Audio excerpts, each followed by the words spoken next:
வசனம். நீர் நீதியை விரும்பி அக்கிரமத்தை வெறுத்திருக்கிறீர். ஆதலால் தேவனே, உம்முடைய தேவன் உமது தோழரை பார்க்கிலும் உம்மை ஆனந்த தைலத்தினால் அபிஷேகம் பண்ணினார் என்றும். చాలండి. నీవు నీతిని ప్రేమించితివి, దుర్నీతిని ద్వేషించితివి, అందుచేత దేవుడు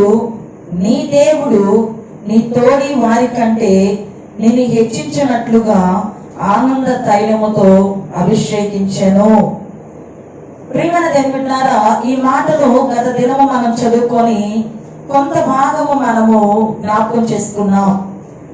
యేసు ప్రభువు ప్రవక్తల కంటే గొప్పవాడు, దేవదూతల కంటే గొప్పవాడు అని చెప్పుకుంటూ ఎంత వివరంగా నేర్చుకుంటూ మరి తన స్నేహితుల ముందు కూడా, తన తోటి వారి ముందు కూడా దేవుడు ఆయనను అభిషేకించి మరి వారి ముందు ఆయనను హెచ్చించి ఆనంద తైలముతో అభిషేకం చేస్తాననే మాట ఇక్కడ పరిశుద్ధ పౌలు గారు మనకు తెలియజేస్తూ ఉన్నారు.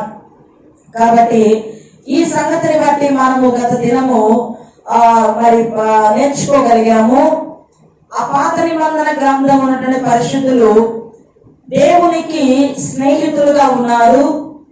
అయితే క్రొత్త నిబంధన కాలంలో యేసుక్రీస్తు వారి మరి ఆ యొక్క శకము ఆరంభించబడినప్పుడు ఆయన మాటలు విన్నటువంటి వారు యేసు ప్రభువారికి వధువు సంఘముగా, పెళ్లి కుమార్తెలుగా మారే అధికారమును, పరలోక రాజ్యము అనుగ్రహించడం జరిగింది. కాబట్టి ప్రియమైన దేవులారా, దేవుని యొక్క సన్నిధానంలో ఆ అబ్రహాము సంతానము, దేవుని స్నేహితులైన అబ్రహాము సంతానము విశ్వాసము ద్వారా కలిగింది. అబ్రహాం గారు ఏదైతే విశ్వసించున్నారో, దేవుని మాటలు ఏదైతే విన్నారో, ఆ విధముగా ఆ యొక్క విశ్వాసము ద్వారా ఆ సంతానం కలిగింది. అయితే క్రొత్త నిబంధన గ్రంథంలో ఉన్నటువంటి సంతానం అనగా మనము యేసు గాయముల ద్వారా, యేసు బాధ ద్వారా, యేసు యొక్క శ్రమ ద్వారా మనము కలిగి ఉన్నామన్న సంగతిని మనము జ్ఞాపకం చేసుకుంటూ ఉన్నాం. కాబట్టి అంతవరకు గత దినము మనము నేర్చుకోగలిగి ఉన్నాం. ప్రియమైన దేవులారా, మనము విమోచించబడిన సంతానం.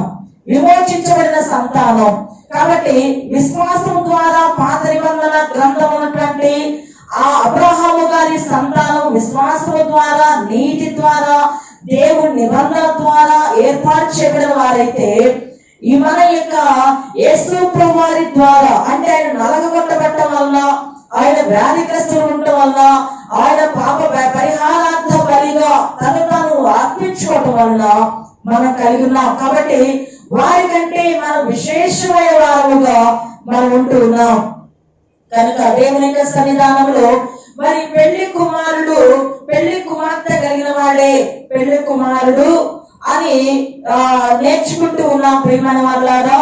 అయితే ఆ పెళ్లి కుమారుడిని చూసి పరిశుద్ధులైన యోహోను గారు మరి బాప్తిసం యోహోను అంటున్నాడు, ఇదిగో మరి పెళ్లి కుమార్తె గలవాడు, పెళ్లి కుమారుడు, ఆయన స్వరం విని స్నేహితుడు సంతోషిస్తాడు, మరి ఆయన మాట వినగలిగిన వాడు అన్నది నిన్న మనము నేర్చుకోగలిగాం. యోహాను సువార్త 3వ అధ్యాయం 29వ వచనంలో ఆ మాటను మనము ఎంతో చక్కగా మనము వివరించుకోగలిగాం. యోహాను సువార్త 3వ అధ్యాయము 29వ వచనం, పెళ్లి కుమార్తె గలవాడు పెళ్లి కుమారుడు, అయితే నిలవబడి పెళ్లి కుమారుని స్వరం వినే స్నేహితుడు ఆ పెళ్లి కుమారుని స్వరం విని మిక్కిలి సంతోషించును. ఈయన సంతోషము పరిపూర్ణమై ఉన్నది, ఆయన హెచ్చవలసినది, నేను తగ్గవలసినది. కాబట్టి దేవుని యొక్క సన్నిధానంలో ఆ స్నేహితులు తగ్గవలసి ఉన్నారు, మరి యేసు ప్రభువారు హెచ్చవలసిన వారై ఉన్నారని పరిశుద్ధుడైనటువంటి బాప్తిసం ఇచ్చే యోహాను భక్తుడు తెలియజేస్తూ ఉన్నారు. కాబట్టి ప్రియమైన దేవులారా, విశేషముగా దేవుడు మనలను మరి తన యొక్క మందిరం అనేటటువంటి ఆ యొక్క మందిరశాలలో, పరిశుద్ధమైన శాలలో మనలను పరిశుద్ధాత్ముని ద్వారా మనలను ఆయనకు వధువు సంఘముగా మారుటకు మనలను ప్రిపేర్ చేస్తున్న విషయాన్ని మనం గమనించాలి. ప్రియమైన దేవుని బిడ్డలారా, కాబట్టి మనకు దేవుడు ఎంతో అద్భుతమైనటువంటి చక్కని అవకాశములు ఆయన ప్రసాదించున్నారు. అయితే లోకాసు వార్త 22వ అధ్యాయము 29-30 వచనాలను మనం చదువుకుందాం.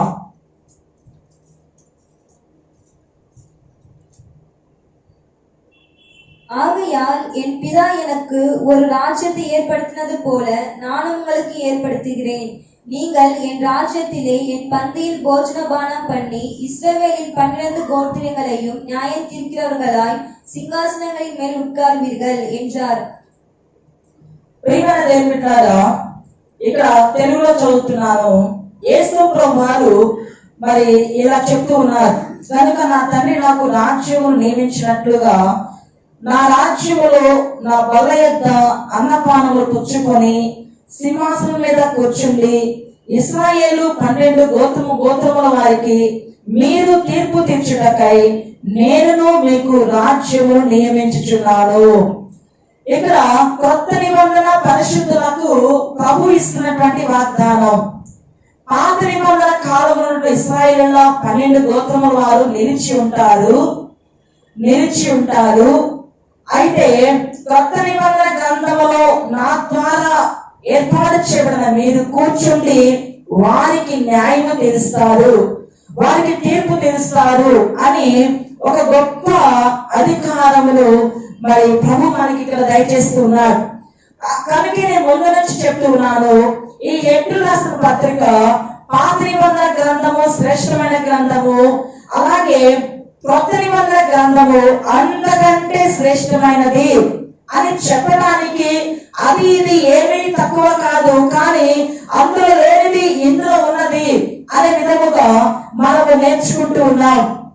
ఆ గ్రంథానికి ఈ గ్రంథానికి రెండిటినీ కూడా మనము ఎంతో చక్కగా తెలుసుకుంటూ వారి వివరముగా మనము నేర్చుకోబోతున్నాం.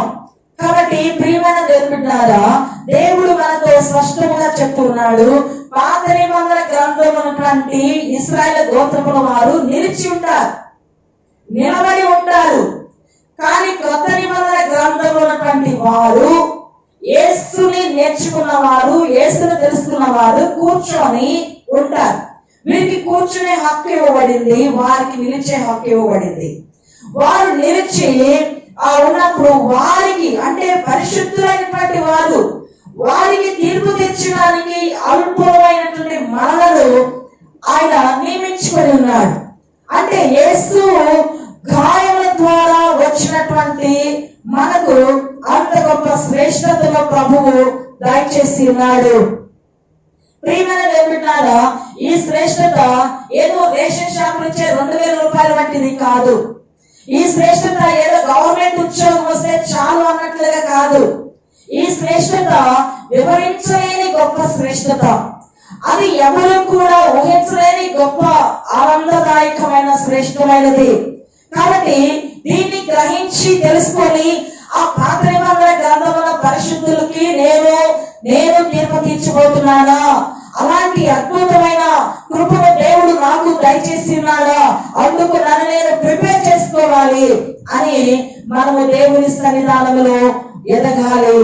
అయితే ప్రియమైన దేవుని బిడ్డలారా, ఆది కాండము 12వ అధ్యాయము 1వ వచనము మనం చదువుకోగలిగితే, ఆది కాండము 12వ అధ్యాయము 1వ వచనం, கர்த்தர் ஆபிரகாமை நோக்கி, நீ உன் தேசத்தையும் உன் இனத்தையும் உன் தகப்பனுடைய வீட்டையும் விட்டு புறப்பட்டு நான் உனக்கு காண்பிக்கும் దేశத்துக்கு పో. చాలండి, ఇక్కడ అబ్రహాము గారితో ప్రభు చెప్తున్న మాటలు ఇవి. యెహోవా, నీవు లేచి నీ దేశం నుండి, నీ బంధువుల ఎద్ద నుండి, నీ తండ్రి ఇంటి నుండి బయలుదేరి నేను నీకు చూపించు దేశమునకు వెళ్ళుము. పాత నిబంధన కాలంలో ప్రభు ఏం చెప్తూ ఉన్నాడు అంటే, మరి నీవు నీ జనాంగమును, నీ తండ్రిని, నీ బంధువుల నుండి నీవు వేరై వెళ్ళుము అని చెప్తూ ఉన్నాడు. నీ వెళ్ళవయ్యా అని ప్రభు చెప్తున్నాడు అబ్రహాముతో పాత నిబంధన గ్రంథములో. అయితే కొత్త నిబంధన గ్రంథములో ఏం చెప్తూ ఉన్నాడంటే, యోహాను సువార్త 14వ అధ్యాయము, యోహాను సువార్త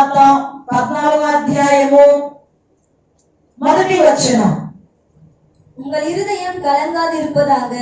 தேவனிடத்தில் விசுவாசமாயிருங்கள், என்னிடத்திலும் விசுவாசமாயிருங்கள். మూడవ చదువుమా.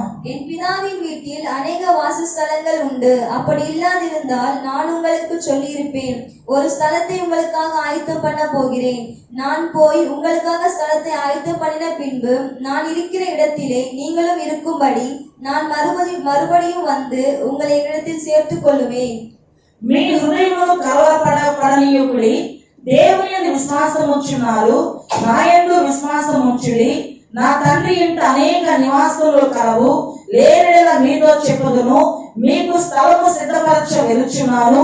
నేను వెళ్ళి మీకు స్థలము సిద్ధపరచిన ఎడల నేనుండు స్థలములో మీరు ఉండులాగున మరలా వచ్చి నా యొద్ద నుండుటకు మిమ్మును తీసుకొని పోవుదును.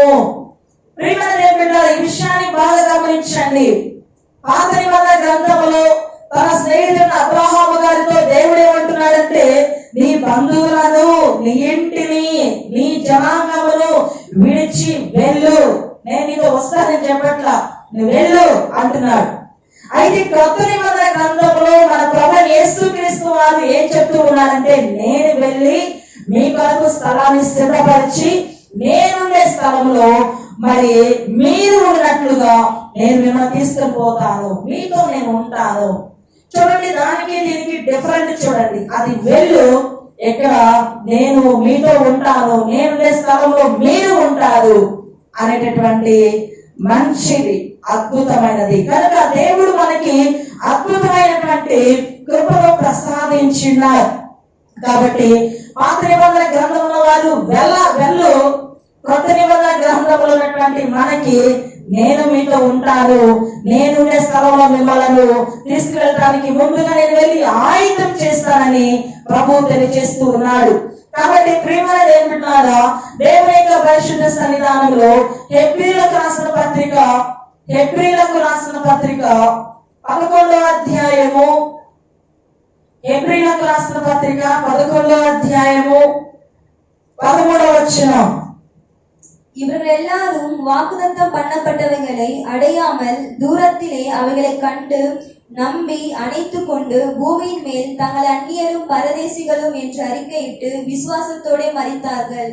వీరందరూ ఆ వాగ్దానముల ఫలం అనుభవింపకపోయినను దూరం నుండి చూచి వందనము చేసి తాము భూమి మీద పరదేశులమును యాత్రికులమునై ఉన్నామని ఒప్పుకొని విశ్వాసము గలవారై మృతి నొందిరి. పాత నిబంధన గ్రంథమైనటువంటి పరిశుద్ధులు దూరం నుండి చూచి విశ్వసించి మేము యాత్రికులము పరదేశులని గ్రహించి మృతి చెందారు. దూరం నుండి చూచాడు, ఆ చూచిన దాన్ని నమ్మాడు, ఆ యొక్క నమ్మిన దాని యందు విశ్వాసం ఉంచున్నారు. అయితే క్రొత్త నిబంధన గ్రంథంలో ఉన్నటువంటి పరిశుద్ధులైతే ప్రియమైన వాళ్ళారా గమనించండి, దేవుని వాక్యం తెలియజేసిన యోహాను సువార్త 20వ అధ్యాయము 29వ వచనములో, அதற்கு இயேசு, தோமாவே, நீ என்னை கண்டதினாலே விசுவாசித்தாய், காணாதிருந்தும் விசுவாசிக்கிறவர்கள் பாக்கியவான்கள் என்றார். యేసు నీవు నన్ను చూచి నమ్మితివి, చూడక నమ్మిన వారు ధన్యులని అతనితో చెప్పాను. కాబట్టి పాత నిబంధన గ్రంథంలో పరిశుద్ధులు వాళ్ళు దూరం నుండి దేవుని వాగ్దానాలను, దేవుని రాజ్య కార్యాలను చూచి వారు నమ్మి విశ్వసించి వారు మృతి చెందారు. కొత్త నిబంధన కాలంలో ఉన్నటువంటి మనకి యేసు ప్రభువారిని మరి చూడకపోయినప్పటికీ ఆయన నమ్మిన మనము ధన్యులమైనామని యేసు ప్రభువారు తెలియజేస్తున్నారు. చూచి నమ్మిన వారి కంటే చూడక నమ్మిన వారు ధన్యులని చెప్పారు. కనుక ఆ మాటకు ఈ మాటకు ఎంతో వ్యత్యాసం కనిపిస్తుంది. మన పరలోకాన్ని చూడలేదు, యేసు ప్రభువారిని చూడలేదు, ఆయన గాయాలను చూడలేదు, మరి ఆయన పడిన శ్రమలు చూడలేదు, ఆయన ఎక్కడ ఎలా ఉన్నాడో కూడా చూడలేదు. కానీ యేసు ఉన్నాడు, ఆయన ఉన్నాడు, నిత్యము ఉన్నాడు, ఆయన నా దేవుడు, ఆయన హత్తుకొని ఉపవాస ప్రాంతంలో కూర్చున్నావే, నీవు ధన్యుడవు, ధన్యురాలవు. దేవుని యొక్క సన్నిధానంలో అట్టి ధన్యతను దేవుడు మనకు ఎంతో ఉన్నతముగా దయచేసి ఉన్నాడు. కాబట్టి ప్రియమైన దేవుడారా, మరి 2వ కొరింథీయులకు రాసిన పత్రికలో పౌలు గారు ఈ మాట చెప్తూ ఉన్నారు, 2 కొరింథీయులకు రాసిన పత్రిక 5వ అధ్యాయము 1వ వచనం. பூமிக்குரிய கூடாரமாகிய நம்முடைய வீடு அழிந்து போனாலும் தேவனால் கட்டப்பட்ட கை வேலை அல்லாத நித்திய வீடு பரலோகத்தில் நமக்கு உண்டென்று அறிந்திருக்கிறோம். భూమి మీద మన గుడారమైన ఈ నివాసము శిథిలమైపోయినను చేతి పని కాక దేవుని చేత కట్టబడినదియు నిత్యమైనదియునైన నివాసము పరలోకమందు మనకున్నదని ఎరుగుదము. కాబట్టి ప్రియమైన దేవుని బిడ్డలారా, ఇక్కడ పరిశుద్ధ పౌలు గారు చెప్తూ ఉన్నారు, ఈ భూమి మీద మన గుడారం అంటే మన శరీరము, ఈ నివాసము శిథిలమైపోతుంది. చేతి పనితో కాక దేవుని చేత కట్టబడిన ఒక నిత్యమైన గృహం ఉంది, అది పరలోకంలో ఉన్నదని మనం ఎరుగుదము. ఆ యొక్క పరలోకాన్ని పౌలు గారు కూడా చూడలేదు. ఆయన మధ్యాకాశములకే వెళ్ళి ఉన్నారు కానీ ఆయన చూడలేదు. అయితే ప్రియమైన దేవుని బిడ్డలారా, దేవుని యొక్క పరిశుద్ధ సన్నిధానంలో ఎంతో అద్భుతముగా పౌలు గారి మాటను తెలియజేస్తూ ఉన్నారు. కనుక విశ్వాసముతో యేసు ప్రభువారు ఆయనను గమనిస్తూ ఉన్నాడనే నమ్మకముతో ఈ మాటలు మనము నమ్ముతూ ఉన్నాం. మనము శ్రేష్టమైన వారం. నా ప్రియమైన దేవుని బిడ్డలారా, దేవుని యొక్క పరిశుద్ధ సన్నిధానములో చూడండి, దేవుని యొక్క మాట 6వ వచనం చూస్తే 5:6 நாம் தரிசித்து நடவாமல் விசுவாசித்து நடக்கிறோம். వెలిచూపుల వలన కాక విశ్వాసం వలననే నడుచుకుంటాం. కనపడుతున్న దాన్ని నమ్మకుండా ఏదైతే లేదో అది ఉంది అని నమ్ముతున్నాం. దేవుని యొక్క సన్నిధానంలో పరలోకము మనకి కనిపించట్లేదు కానీ పరలోకం ఉంది. మనకి నిత్యరాజ్యం కనిపించట్లేదు, నిత్యరాజ్యం ఉంది. దేవుడు కనిపించలేదు, దేవుడు ఉన్నాడు. వాగ్దానాలు కనిపిస్తున్నాయి, వాగ్దానాలు మనకి పరిశుద్ధ గ్రంథం ద్వారా ఉన్నాయి. ఇవి జరుగుతాయా లేదని కాకుండా ప్రతిసారి వాగ్దానము మీద మనము చేపెట్టి హృదయపూర్వకంగా ఈ వాగ్దానము నా ప్రభువు నాకు ఇచ్చింది కాబట్టి ఇది నెరవేర్చబడుతుందని మనం నమ్ముతూ ఉన్నాము. వాటి ఫలాలు కూడా పొందుకుంటూ ఉన్నాం. కాబట్టి నా ప్రియమైన దైవజనమా, దేవుని యొక్క సన్నిధానంలో పాత నిబంధన గ్రంథం ఉన్నటువంటి స్నేహితులు అనేవారు వారు తగ్గించబడేవారుగా, క్రొత్త నిబంధన గ్రంథం ఉన్నటువంటి మనము హెచ్చించబడినట్లుగా, అంటే యేసు ప్రభువు హెచ్చించబడేవాడు కాబట్టి ఆ హెచ్చించబడినటువంటి ఆయన ప్రక్కన వధువ సంఘము ఉండటానికి ఒక అద్భుతమైనటువంటి కృపను దేవుడు మనకు దయచేసి ఉన్నారు. కాబట్టి ప్రియమైన దేవులారా, ఒక సముద్రం మీద ఒక ఓడ పోతూ ఉంది. ఆ ఓడలో అనేకులు ప్రయాణం చేస్తూ ఉన్నారు వారి వారి ప్రాంతాలకు వెళ్ళాలని. అయితే సడన్గా ఆ సముద్రం మీద గొప్ప తుఫాను వచ్చేసింది. చాలా బీభత్సమైనటువంటి గాలి, వాన, ఉరుములు, మెరుపులతో ఎంతో భయంకరంగా ఉన్నది. అది తగ్గిపోతుంది అనుకున్నారు ఓడ నాయకుడు. కానీ వర్షము ఇంకా టైం గడిచే కొద్దీ అధిక వేగమవుతుంది తప్ప అది ఆగేటట్లేదు. ఆకాశం అంతా కూడా నల్లగా మేఘాలు కవి ఉన్నాయి. కవి ఉన్నప్పుడు వెంటనే ఓడ నాయకుడికి అర్థమైపోయింది, మనము ఇక మునిగిపోవటం తప్ప వేరే మార్గం అయితే లేదు. మనము నడి సముద్రంలో ఉన్నాం, ఇక నుంచి ఒడ్డుకు వెళ్లే మార్గం కూడా లేదు. ఓడను ఒకవైపుకి నడిపిస్తుంటే అది వేరే వైపుకి వెళ్ళిపోతూ ఉంది. మనము తప్పనిసరిగా మునిగిపోతాం, ఇక అంతే, ఇక మరణిస్తాం అని చెప్పి ఆ విషయాన్ని ఆ ఓడలో ఉన్న వాళ్ళందరికీ తెలియజేశారట. తెలియజేసినప్పుడు అందరూ కూడా అయ్యో అయ్యో మేము మరణిస్తామా, ఇలాగే నా ఇంటికైనా ఓడెక్కాము, అయ్యో మేము ఇంకా ఇంటికి వెళ్ళమా అని అందరూ కూడా చాలా భయంకరంగా కలవరపడుతూ అందరూ ఒకరికొకరు హత్య చేసుకొని ఏడుస్తూ ఉన్నారట. అయ్యో మా పిల్లల్ని మేము చూడమా, ఇక మా జీవితం ఇంతేనా అని ఏడుస్తూ ఉన్నారట. ఆ ఓడ పైన ఒక వ్యక్తి కూర్చొని అంత హాయిగా అలా చూస్తూ ఉన్నాడట. ఒక వ్యక్తి ఏడుస్తూ అలా చూసి వీడికి తెలియదు వల్ల ఓడ మునిగిపోయే విషయం, కాబట్టి వీడికి ఈ విషయం చెప్పాలి, వీడికేమి తెలియదు, పైన ఉన్నాడు, జనం అంతా కింద ఉన్నారని చెప్పి గబగబా పైకి వెళ్ళి తట్టి, అయ్యా నీకు ఒక విషయం తెలుసా, మనం ఇంకొచ్చి రేపటికి చనిపోబోతున్నాం, మనం బ్రతకడం కష్టం, ఈ ఓడతో పాటు మనం అందరూ జలసమాధి కాబోతున్నాము అని ఆ వ్యక్తి చెప్పినప్పుడు పెద్దగా నవ్వి అలాగా మంచిది దేవుని స్తోత్రం అన్నాడట. ఏంటయ్యా నేను ఇంత ఏడుస్తూ చెప్తూ ఇంత నాకు బీపీ రేస్ అయిపోతుంది, అందరూ వణికిపోతున్నారు కింద, మరి నువ్వు నీకేంటి అంటే, అయ్యా నేను నా చిన్న కూతురు దగ్గరికి వెళ్ళాలని ఓడెక్కాను. ఇదిగో కనపడుతుంది ఆ దగ్గరలో కొండ ప్రాంతం దాటితే నా కూతురు ఇంటికి వెళ్తాను. ఓడ మునగకపోతే నా కూతురు దగ్గరికి వెళ్తాను. ఒకవేళ ఓడ మునిగింది అనుకో, నా పెద్ద కూతురు చనిపోయి దేవుని దగ్గర ఉంది, నేను ఆ దారింటికి వెళ్ళిపోతా. ఒకటి మునిగితే పెద్ద కూతురు దగ్గరికి వెళ్తా, మునగకపోతే క్షేమంగా పోతే నా చిన్న కూతురు దగ్గరికి వెళ్తానన్న మాటలు ఆ వ్యక్తికి మరి ఆ టైం ఆశ్చర్యం అనిపించిందట. ఏంటి ఇంత విశ్వాసం అంటే, నేను యేసుని వెంబడించేవాడని, నేను విశ్వాసం ద్వారా నేను బ్రతుకుతున్నాను. చూసే సంభవాలను చూసి భయాందోళనలో ఉండటానికి నేను విశ్వాసం లేని వాడినైతే కాదు అన్నాడట. అయితే ఆ ఓడ ఎంతో సేఫ్ గా, ఎంతో క్షేమముగా కొన్ని క్షణానికి తుఫానంతా సర్దడానికి ఆ వ్యక్తి దిగవలసిన స్థలానికి వెళ్ళిపోయాడట. అది చూసి అందరూ ఆశ్చర్యపోయాడట. ప్రియమైన దేవునిలారా, దేవుని యొక్క పరిశుద్ధ సన్నిధానంలో మనం ప్రభుని చూడలేదు, కానీ ఆయన విశ్వసిస్తున్నాము, ఆయన నమ్ముతూ ఉన్నాము. ఆయన ఉన్నాడనే నమ్మకాన్ని పరిశుద్ధాత్మ దేవుడు మనలో కలిగిస్తూ ఉన్నాడు. కాబట్టి హృదయపూర్వకముగా ఆయన మనం నమ్మకం ఉంచి తీరవలసిందే. కాబట్టి ప్రియమైన దేవునిలారా, దేవుని యొక్క సన్నిధానంలో పాత నిబంధన గ్రంథంలో పరిశుద్ధులకు దేవుడు చెప్పాడు, వెళ్ళు, విడిచిపెట్టే వెళ్ళు అన్నాడు. కొత్త నిబంధన గ్రంథంలో ఉన్నటువంటి వారికి ప్రభు చెప్తున్నాడు, నేను వెళ్ళి మీ కొరకు స్థలం సిద్ధపరిచి అక్కడ అంతఃపురం అంతా సిద్ధపరిచి నా పెళ్లికు మాత్రం నిన్ను చేయి పట్టుకొని నాతో తీసుకుని వెళ్తానని గొప్ప మాట.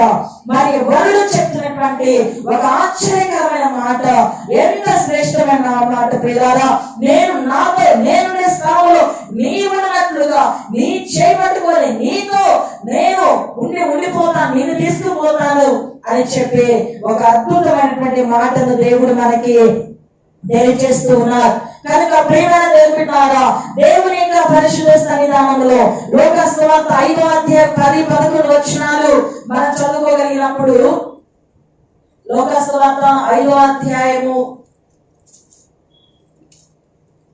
சீமோனுக்கு கூட்டாளிகளான ஜெபதேயுவின் குமாரராகிய யாக்கோபும் யோவானும் அந்தபடியே பிரமித்தார்கள். அப்பொழுது இயேசு சீமோனை நோக்கி, பயப்படாதே, இது முதல் நீ மனுஷனை பிடிக்கிறவனாய் இருப்பாய் என்றார். அவர்கள் படகுகளை கரையிலே கொண்டு போய் நிறுத்தி எல்லாவற்றையும் விட்டு அவருக்கு பின் சென்றார்கள். అలాగున సీమోనుతో కూడా పాలివారిన జెబెదయి కుమారులకు యాకోబును యోహాను విస్మయం ఉందిరి. అందుకు యేసు, భయపడకుము, ఇప్పటి నుండి నీవు మనుషులను పట్టువాడవై ఉందువని సీమోనుతో చెప్పాను. వారు దోరులను దరికి చేర్చి సమస్తము విడిచిపెట్టి ఆయనను వెంబడించిరి. ఇక్కడ రాత్రంతా చేపలు పడనటువంటి మరి పేతురు వారందరూ కూడా మరి ఎంతో ప్రయాసపడ్డారు. కానీ ప్రభువు యేసుక్రీస్తు వారు దోణి ఎక్కి అద్భుతముగా చేపలు పడినట్లుగా మరి ఆయన మాట శ్రమించారు. అలా జరిగింది. విస్తారమైన చేపలు, వారు ఎన్నడూ పట్టలేనంత విస్తారమైన చేపలు మరి పడినట్లుగా వలలు పిగిలిపోయినట్లుగా, మిగతా వారందరినీ కూడా హెల్ప్ కి పిలుచుకున్నట్లుగా ఈ వాక్యం మనకు తెలియజేస్తుంది. అది ఇదంతా దగ్గరగా ఉండి చూస్తున్నటువంటి పేతురు గారు అంటున్నారు, అయ్యా నన్ను విడిచిపెట్టి వెళ్ళిపో, నేను పాపాత్ముడిని అని చెప్తూ ఉన్నాడు. అందుకే యేసు ప్రభు అంటున్నారు, ఇక మీద నుంచి నీవు మనుషుల పట్టు చాలగా నేను చేస్తాను అని వాగ్దానం చేస్తూ ఉన్నాడు. అంతవరకు యేసు ప్రభు ఏం చెప్పలేదు వాళ్ళకి. కానీ ప్రియమైన దేవులారా, వారు అన్ని చేపలు పడితే ఆ చేపలు తీసుకువెళ్ళి వారు అమ్ముకోవడం కానీ ఇంకేదైనా చేయటం కానీ ఆలోచించలేదు. ఇక్కడ దేవుని వాక్యం తెలియజేస్తూ ఉంది 11వ వచనంలో, వారు దోణలను దరికి చేర్చి సమస్తము విడిచిపెట్టి ఆయనను వెంబడించిరి. ఆయనలో ఏదో మహాశక్తి ఉంది, ఆయన ఏదో గొప్ప కార్యం ఉన్నది. ఆయన విడిచిపెట్టి రమ్మని చెప్పలేదు. ఆయన కొరకు వారు పట్టిన చేపలు, వారు ఉన్నటువంటి ఆ దోణె యావత్తు కూడా వలలు సమస్తమును దరికి లాగి విడిచిపెట్టి యేసుని వెంబడించారు. యేసుని వెంబడించే వారికి నీవు మరి విడిచిపెట్టి రమ్మని ఎవరు చెప్పవలసిన పని లేదు. యేసును ప్రేమించేవారు యేసు కొరకు వారు ఏదైనా చేయటానికి వారు వెనకాడరు. యేసు ప్రభువారి కొరకు ఏదైనా వదిలేస్తారు పిల్లరా. ఎందుకు అంటే యేసు ప్రభువారు అంత ప్రేమ కలిగిన వాడు. యేసు ప్రభువారు అంత ప్రేమ కలిగిన వాడు. యేసు ప్రభువారి కొరకు ఒక 1000 రూపాయల జీతమును విడిచిపెట్టలేని స్థితిలో ఉన్నవారు లోకస్తులే, లోకంలో ఉన్నవారే. యేసు ప్రభువారి కొరకు మరి తమ ఇంటి వారిని కూడా ఒక నిమిషం పాటు విడిచిపెట్టకుండా ఉన్న వాళ్ళు వారు పొదుగు లేని వారే. కాబట్టి దేవుని యొక్క సన్నిధానంలో ఇక్కడ ఆ యొక్క పేతురు వారందరూ కూడా ఆ ధోరణి విడిచిపెట్టేస్తారు. యేసుని వెంబడించాలని దేవుని వాక్యము తెలియజేస్తూ ఉంది. కాబట్టి నా ప్రియమైన దైవజనమా, దేవుని యొక్క సన్నిధానంలో మనము ఈ యొక్క యేసు ప్రభువారు ఆయన ఏమంటున్నాడంటే నన్ను వెంబడించు అంటున్నాడు. నన్ను వెంబడించు, నువ్వు ముందు వెళ్ళు అనట్లేదు, నన్ను వెంబడించు. ఆయన కూర్చొని నీవు కూడా కూర్చో అంటున్నాడు. ఆయన నడుస్తూ నీవు కూడా నడువు అంటున్నాడు. ఆయనను ఫాలో చేయమని చెప్తూ ఉన్నాడు. కొత్త నిబంధన గ్రంథంలో ఆయన ఫాలో చేయమంటున్నాడు. పాత నిబంధన గ్రంథంలో నీవు వెళ్ళు అని చెప్తూ ఉన్నాడు. కాబట్టి ప్రియమైన దేవులారా, దేవుని యొక్క పరిశుద్ధ సన్నిధానంలో మరి మనము ఈ యొక్క అద్భుతమైనటువంటి విషయాలను మనము నేర్చుకుంటూ ఉన్నాం. కాబట్టి దేవుని యొక్క పరిశుద్ధ సన్నిధానంలో మరి యోహాను సువార్త 21వ అధ్యాయము 22వ వచనంలో యేసు ప్రభువు ఒక మాట చెప్తున్నాడు. అద్భుతమైన మాటను చూద్దాం. 21:22 వచనం. அதற்கு இயேசு, நான் வருமளவும் இவன் இருக்க எனக்கு சித்தமானால் உனக்கென்ன, நீ என்னை பின்பற்றி வா என்றார். ఇక్కడ పేతురు యేసు ప్రభువు చెప్తున్నాడు, యేసు నేను వచ్చే వరకు అతనుంటే నాకు ఇష్టమైతే అది నీకేమి, నీవు నన్ను వెంబడించమనను. కనుక యేసు ప్రభువు వెంబడించమని చెప్పేటటువంటి మంచి శ్రేష్టమైనటువంటి ఒక రక్షకుడు, మంచి శ్రేష్టమైన వాడు రక్షకుడు. కాబట్టి దేవుని యొక్క సన్నిధానంలో ఆయన మనం వెంబడించడమే మన జీవితం. మనము పాస్టర్ గారిని వెంబడించడం, సంఘస్థులు వెంబడించడం, ఇక ఎవరో వెంబడించడం వల్ల ప్రయోజనం అయితే లేదు. మరి యేసుతో మనము సంబంధాన్ని ఐక్యతలు అధికముగా పెంచుకోకపోతే అది ఎంతో ప్రమాదమైనది. కాబట్టి ప్రియమైన దేవులారా, ఏదైనా ఒక చిన్న సమస్య వస్తే సంఘాన్ని విడిచిపెట్టేస్తారు, సేవకులు విడిచిపెట్టేస్తారు. మరి సేవకులు ప్రేమిస్తూ ఉండేవాళ్ళు అక్కడ సమస్య ఇబ్బంది వచ్చినప్పుడు ఎంతో మంది ఈ విధంగా సంఘాన్ని విడిచిపెట్టే వాళ్ళు ఉన్నారు. అయితే యేసుతో స్నేహం పెట్టుకునే వాళ్ళు ఎవరు విడిచిపెట్టినా కూడా వారు ఎప్పుడు కూడా ఆశీర్వాదకరముగా, దీవెనకరముగా ఖర్జూర వృక్షం వల్లే వారు మొహ వేస్తూ అద్భుతముగా వారు ఎదుగుతూ ఉంటారు, వేరుపారి వర్తిల్లుతూ ఉంటారు. కాబట్టి దేవుని మందిరంలో మనం ఎదగాలని మనం కోరుకోవాలి. సాధు సుందర్ సింగ్ గారు మంచి దైవ సేవకుడు, మంచి ప్రార్థన పరుడు. ఆయన అనేకులను వాక్యం ద్వారా, తన సేవ ద్వారా, ప్రార్థన ద్వారా కదిలించినటువంటి గొప్ప దైవజనుడు. ఆయన అద్భుతముగా పరిచయం చేసి ఉన్నవాడు. అయితే ప్రియమైన దేవులారా, ఆయన ఎదుకు ఒక యవనస్తుడు వెళ్ళి, అయ్యా మీ సేవ చూస్తున్నాను, మీ సహనం చూస్తున్నాను, నేను మిమ్మల్ని వెంబడించాలని కోరుకుంటున్నాను, మీతో నేను ఫాలో చేస్తాను అని చెప్పి అన్నప్పుడు ఆయన అన్నాడట, అయ్యా యేసు ప్రభువారికి చాలా పెద్ద గడ్డం ఉంది, చాలా పెద్ద గడ్డం ఉంది. ఆ గడ్డములో చాలా వెంట్రుకలు ఉన్నాయి. ఆ వెంట్రుకలో ఒక వెంట్రుక పట్టుకొని నేను వేలాడుతూ ఉన్నాను. అలాగే నీవు కూడా ఆ వెంట్రుక పట్టుకొని వేలాడు. అంతేకాని నీవు నన్ను వెంబడిస్తే ప్రమాదంలో పడతావు. నీవు నన్ను కాదు వెంబడించాల్సింది, యేసు ప్రభువారిని. ఆయన నడిపిస్తే మంచిదే, ఆయన ఎదుకు వెళ్ళాలని నేను నీకు తెలియజేస్తూ ఉన్నాను అని చెప్పాడట.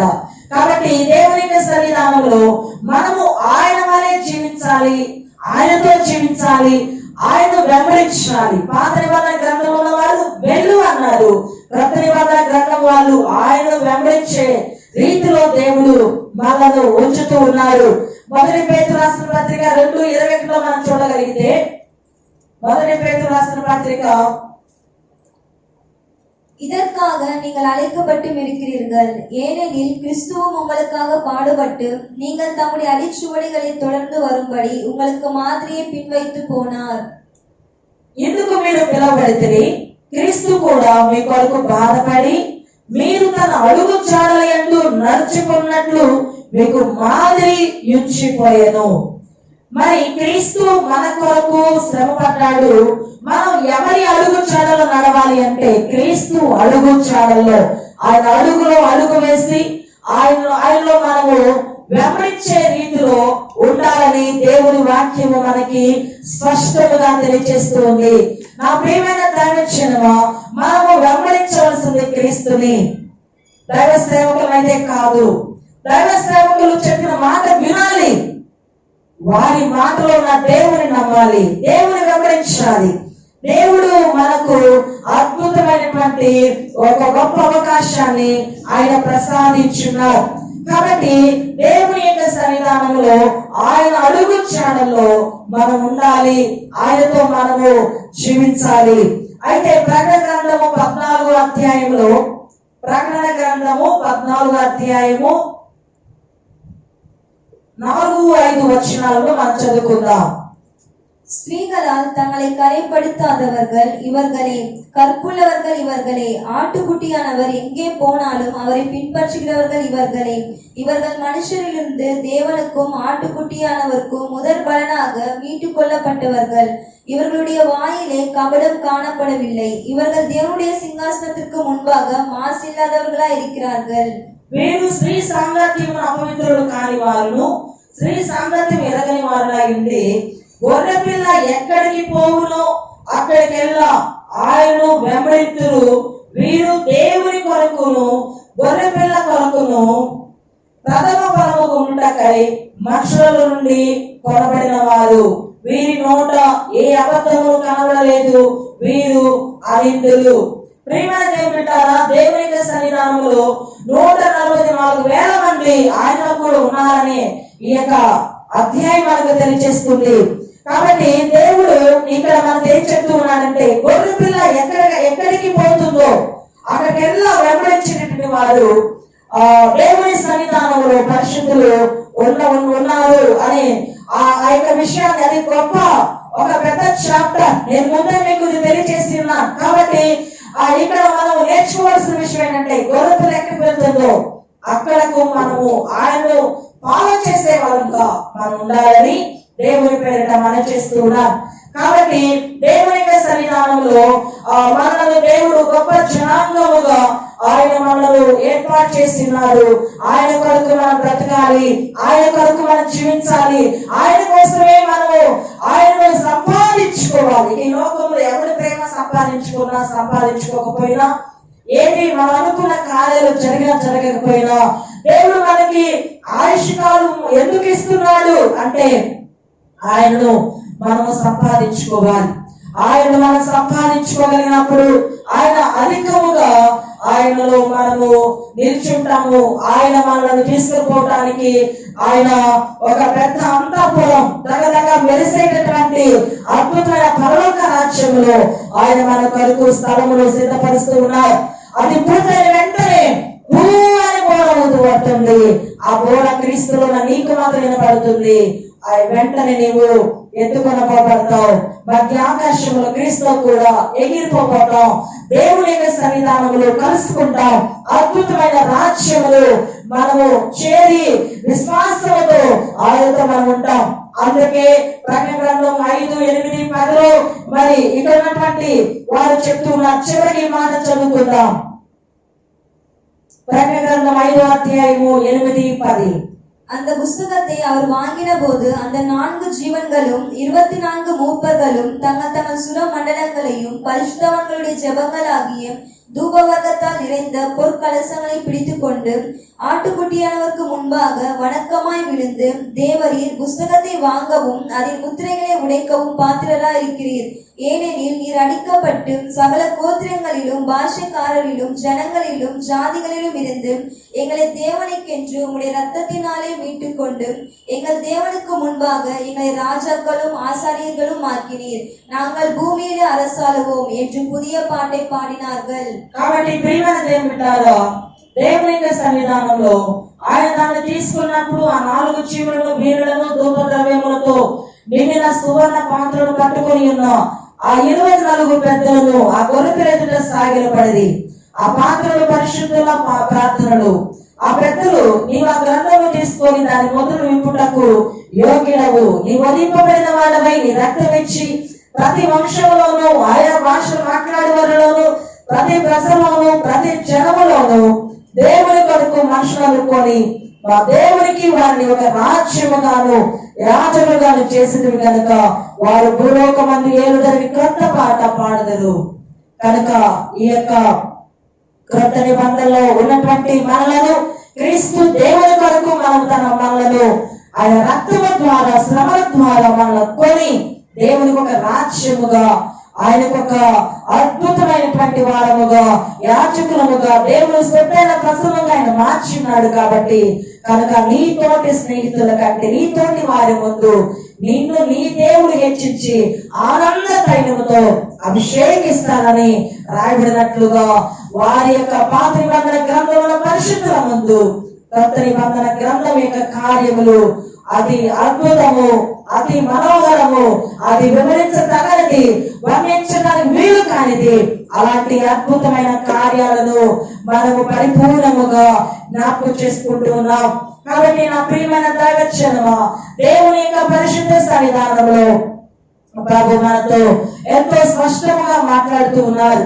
ఈ విషయాన్ని మనము గమనించి, దేవా ఇంత గొప్ప అవకాశములు నీవు నాకు ప్రసాదించున్నావా, ఈ యొక్క అవకాశములు నేను విని అద్భుతమైన అవకాశం తెలుసుకొని నేను గ్రహించలేకపోతే నేను ఎంత ప్రమాదంలో ఉన్నానో కదా ప్రభా, దయచేసి నా కొరకు ఇంత అద్భుతమైన కాలంలో నన్ను పుట్టించేందుకు స్తోత్రాలు, నీ మాటలు వినే కృపనిచ్చేందుకు స్తోత్రాలు.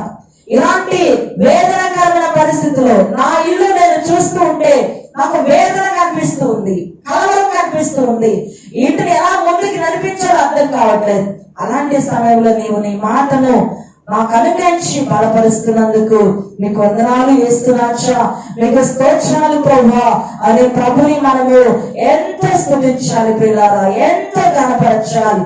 దేవుని యొక్క పరిశుద్ధ సన్నిధానంలో దేవుడు నిన్ను ఇంతగా జ్ఞాపకం చేసుకొని ఇంత శ్రేష్టము ఆశీర్వదించి ఆయన నీకు ఒక మంచి జీవితాన్ని ప్రసాదించి ఆయన బలపరుస్తున్నారు. పాత నిబంధన గ్రంథంలో పరిశుద్ధులకు అబ్రహాము గారికి నీవు వెళ్ళు అని చెప్పాడు.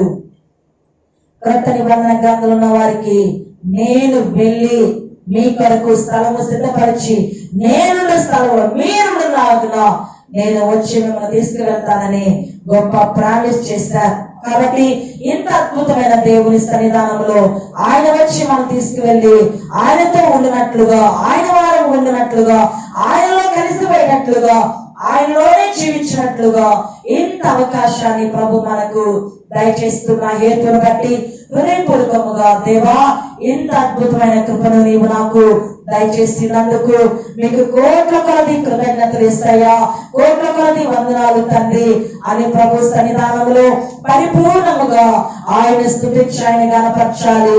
హల్లెలూయా, హల్లెలూయా, హల్లెలూయా. దేవుని యొక్క సన్నిధానంలో చివరిగా మనం ప్రార్థన చేసుకుందాం.